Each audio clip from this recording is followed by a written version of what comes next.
Hairdressers care about their clients. Salons are more than just a place to have your hair cut.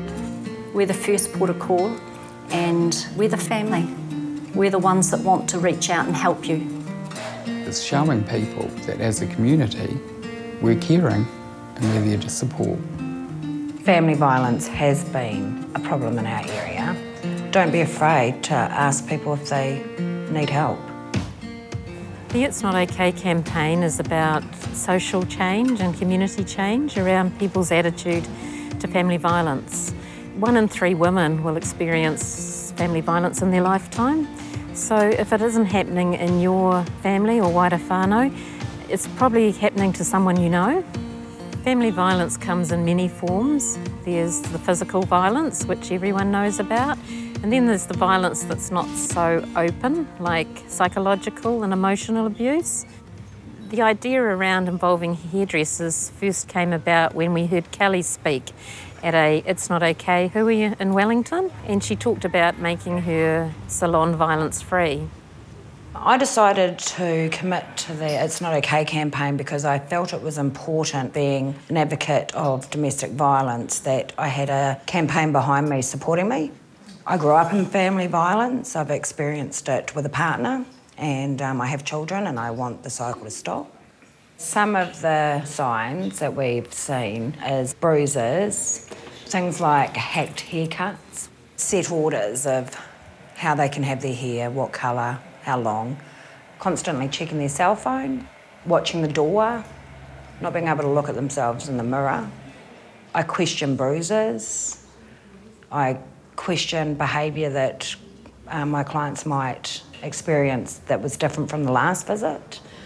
There was one situation where a mum had come in to have her hair done, and we were talking about her son. The boy had been picking fights at home to get into town because he wanted to be with his girlfriend because she'd been molested by his stepdad. So if I hadn't pushed that conversation, that may not have come out. Who knows where that girl could be now.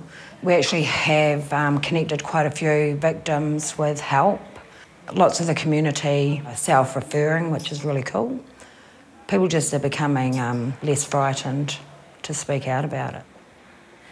Hairdressing salons are a really good place to converse with people.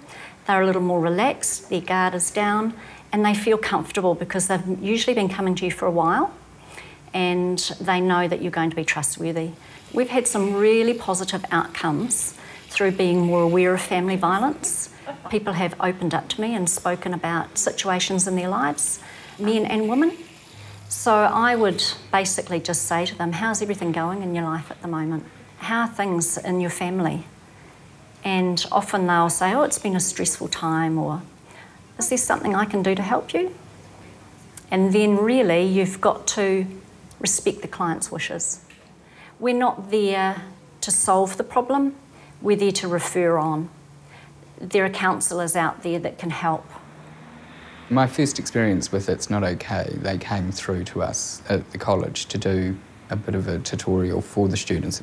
It hit home because I was in a relationship with a guy who was more psychologically abusive, who wore me down basically, and then in the end I snapped and I left the situation before it got too out of hand.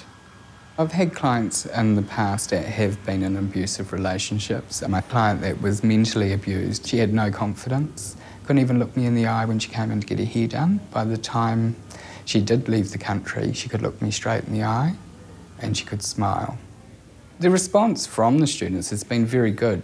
They're not afraid anymore to voice their opinions about it and stand up for people. I think all educational sectors should involve it in their curriculum. It affects all societies, so I think everybody needs to be aware of it. It's already started, and I just think now we just need the rest of the community to get on board and go with it. I do believe that we can be violent-free and, break the cycle. Other industries need to be more aware of who's coming through their door. They're in your community, so don't be afraid to ask the questions. We need to speak up and speak out about family violence, because the sooner we do, the sooner we can help people to get help and the better off our communities will be.